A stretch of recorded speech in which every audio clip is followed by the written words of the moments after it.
Welcome to the Fundraising Leadership Podcast, episode 43. I'm Michelle Maloy Dillon. And I'm Janice Cunning.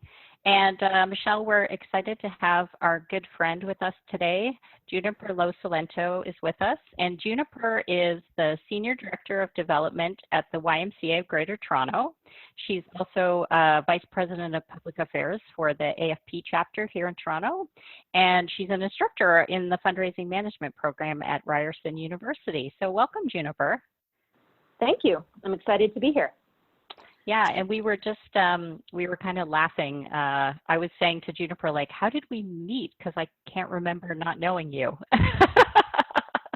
But we did, we think we met at a networking event, and what we had in common was we had both worked at the same consulting firm, but we worked there at different times. So that was, I think, what sparked our conversation and getting to know each other. So absolutely. Yeah. So welcome, Juniper. Yeah, we're happy to have you here today. And, thanks very much, Michelle. You're welcome. And in your blog post, you talk a lot about your passion for philanthropy. And I thought that might be a good place for us to begin. Like, what were the origins of this passion for philanthropy? Well, so I'm going to repeat a tiny bit of what I said in my blog post, but I'll sort of expound on that, because I literally remember the first time that I heard this word, philanthropy. I don't think I'd ever heard it before. I was a teenager, and I was in the car listening to a radio program, and they were actually talking about the precursor to Imagine Canada. I think it was called the Centre for Canadian Philanthropy. And they were talking about the work of this organization. And of course, I didn't know fundraising was a career, and I thought, I want to be a philanthropist. And I just thought, how much money can I give away? And I had like a minimum wage job. But I was really inspired just by this idea of doing good. And to me, philanthropy still stands for doing good. And there's a purity to it that I believe in, and that's what really makes it a core cause for me. A lot of times when people find out that I'm a fundraiser, they say, oh my God, I could never ask for money.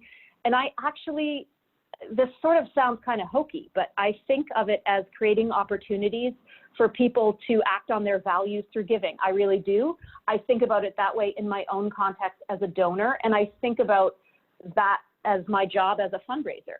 So I'm a facilitator of those acts of philanthropy, and I didn't know back then that was a thing one could do professionally, but it fits really well with the values that I have and that desire to make change and make positive change. And so for me, I find it really empowering to be able to bring about more good in the world, and that's what it means to me, and that's why I want to do more of it.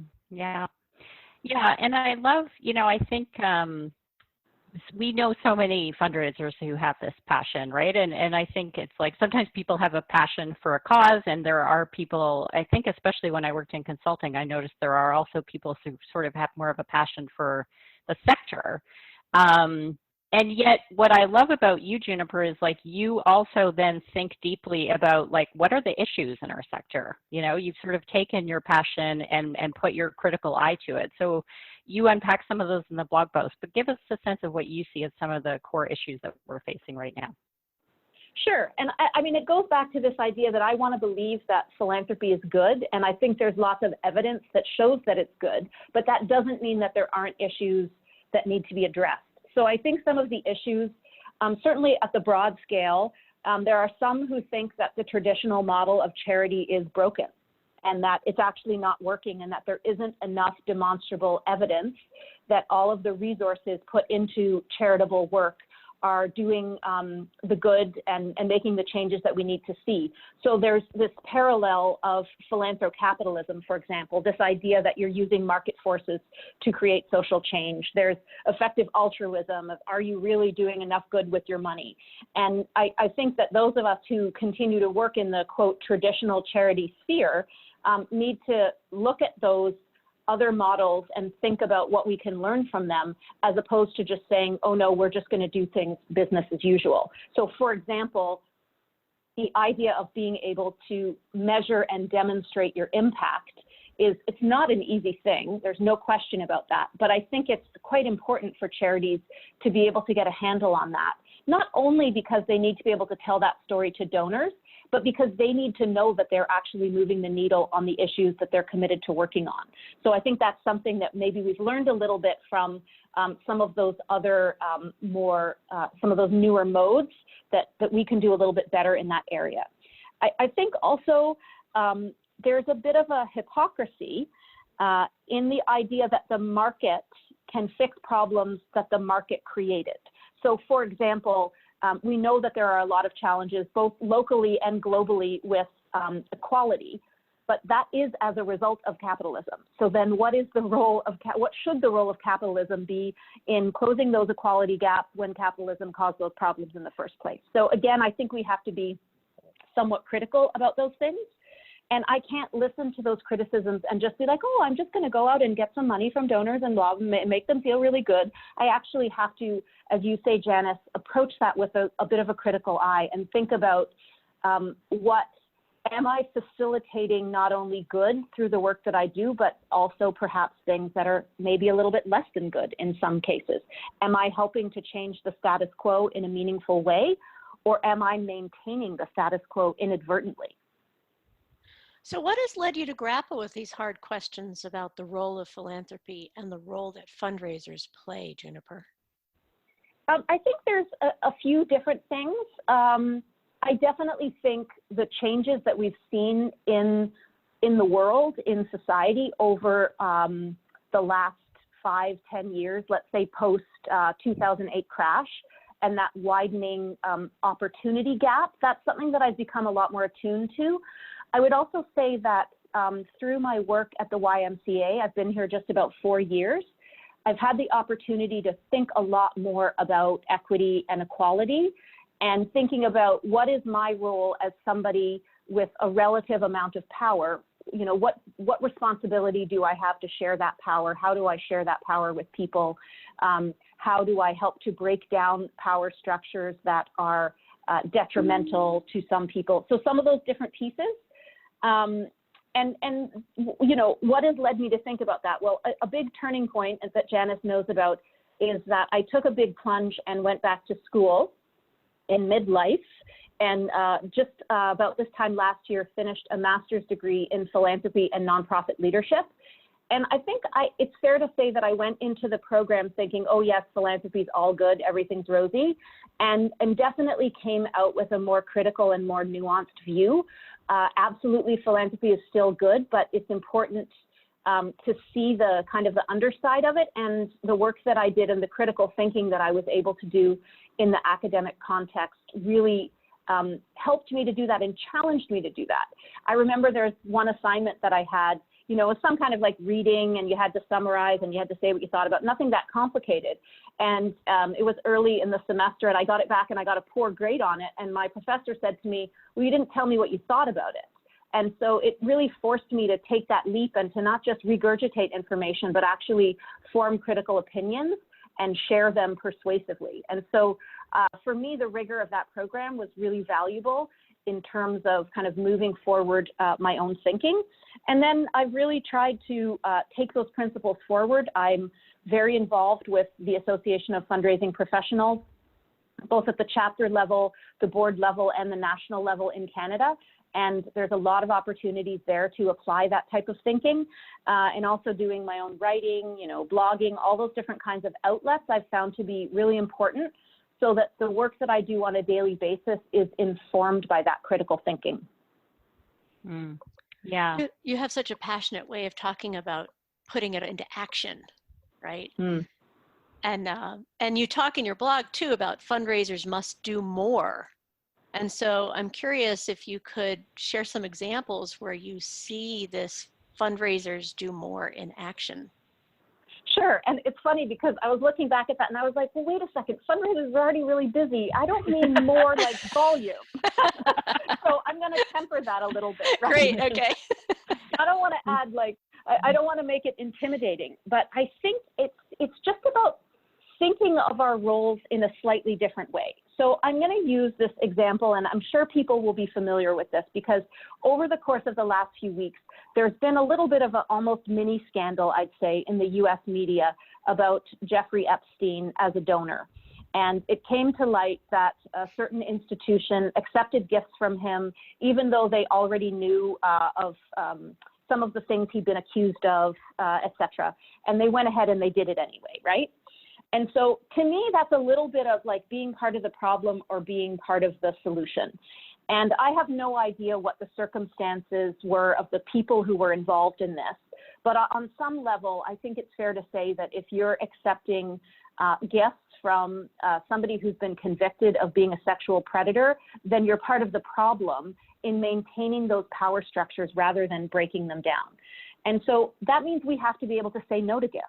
And the reality is sometimes fundraisers don't feel like they can say no to gifts. I mean, we're all facing, speaking of doing more, tremendous pressure to meet our financial goals.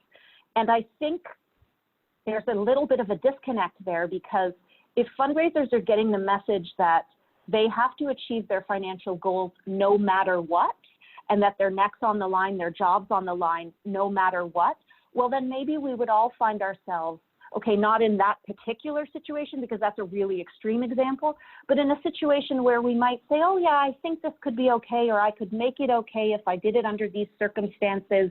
And it's a little bit of a slippery slope. And so I think that if, and this comes to this whole idea of a different conversation about fundraising, if fundraisers were to have greater credibility internally with their colleagues, and fundraisers weren't seen as, you know, like the ATMs, the cash machines, then we could afford to be more discerning and more thoughtful in the way that we act. So I think it's sort of like, it's a little chicken and egg there, but we have to be around the table as equals, saying, yes, it's my job to go out and raise money, but there are certain circumstances in which we might not accept that money, and let's have a conversation about what that is. So something really sexy like gift acceptance policies means that we actually need to be thinking about those things. So I think above all, and this is maybe a little bit of a shift from the dominant ethos in our profession, because probably at least the last 15 years, I'd say the buzzword is donor-centered fundraising, right? Putting the donor at the center of everything, full stop. And I would argue that we've seen cases of that going too far. Jeffrey Epstein is obviously a really, really specific example. Again, in the press, we've also seen a lot about the Sacklers, and sure, they've donated millions and millions of dollars to a lot of cultural institutions, but we also know that a lot of that money came literally from the deaths of people, you know, who were addicted to opioids. So we have a role in that as fundraisers if we're accepting those gifts. And I think that's part of what we have to grapple with. And I think we have to think more. Yes, the donors are important, but we have to think about the beneficiaries, right? Who are those that are served by our work? It's not just enough to get the dollars in the door. We've got to take those dollars and make sure that good is being done with them. And that brings me back to this idea of impact and how do we know that we're having impact, right? So I'll just use a little example. At the YMCA, we invested in research last year, and we were able to demonstrate that if you are in a neighborhood with a YMCA, even if you're not a member, you actually will have greater health and well-being than neighborhoods without YMCAs. And that's a really powerful thing to be able to say to a donor, and to be able to say, that means your dollars are having an impact that we can measure and we can demonstrate. And I think that often in our sector, we're not able to take the conversation all the way to that endpoint, and we get caught just at, well, we got this money. So for me, that's a really big part of that critical lens, taking it all the way to the beneficiaries and what the impact is going to be. Yeah, I really, there's so much here, right? And I'm like processing it, but I also love how it actually really reminds me, Michelle, like you probably feel the same way. Like it's sort of in coaching, we often talk about, like, it's often not about what we're doing. It's more about like the being, right? Like it's about having a different perspective, increasing your awareness, you know, thinking about things more holistically. And so, you know, you kind of joked a few minutes ago, Juniper, but I think it's true, like there is a pressure on fundraisers, and yet, you know, what you're saying is just like simply, it's kind of like open your eyes a little bit wider, you know, take a bigger view of this whole sector. Exactly. And, you know, and so and so Janice, it's not necessarily do more, but maybe it's think differently. And take that different perspective. And I have to give a little bit of, I know we're going to do a call to action shortly, but I do want to give a shout out to Ian McQuillan of Rogare, which is a think tank based in the UK. And I encourage all of your listeners to go check out Ian's work, because Ian is doing what he calls an analysis of critical fundraising. And so that doesn't mean I'm criticizing your major gift strategy. It means we're looking at fundraising with a critical lens and thinking about some of these issues and encouraging fundraisers, again, to apply that to their own work. So he calls it a mode of inquiry to help us rethink fundraising, and all to the point of having greater impact. And I've found a lot of that work to be really interesting and challenging, and it's helped me to think about the work that I do with that slightly different lens on it. Yeah, and I think also, like, you know, knowing you, and one of the things that I admire is, like, you also put yourself in community and in relationship with other people where these conversations are happening. You know, you did that through your master's, you do that at AFP. So there's also a sense of, like, don't be in it alone, right? Like, fundraisers need to find like-minded people that are having these conversations and join the conversation. Yeah, and Absolutely. I hear this sort of call to action too, Juniper, from you, which is like, you know, let's re-examine how we've been doing things lately. And this idea of fundraisers being, taking responsibility in a different way for their fundraising actions as a way of reconnecting with that value of philanthropy that have brought so many of us into this world of fundraising, and not forgetting about that philanthropy and that value that has brought us here to begin with, and the benefit of what the money can bring in. Absolutely. And Janice, just to go back to something that you said, it reminded me of some conversations you and I have had in the past about curiosity and how important, and certainly this is something that helped me a lot in those early days of my master's program, where I sat in a room with 25 people who ranged in age from 22 to 60 plus, who had a really, really, you know, wide diversity of experiences, and absolutely throws you totally off kilter in terms of trying to figure out how you fit in and what you have to bring to the table.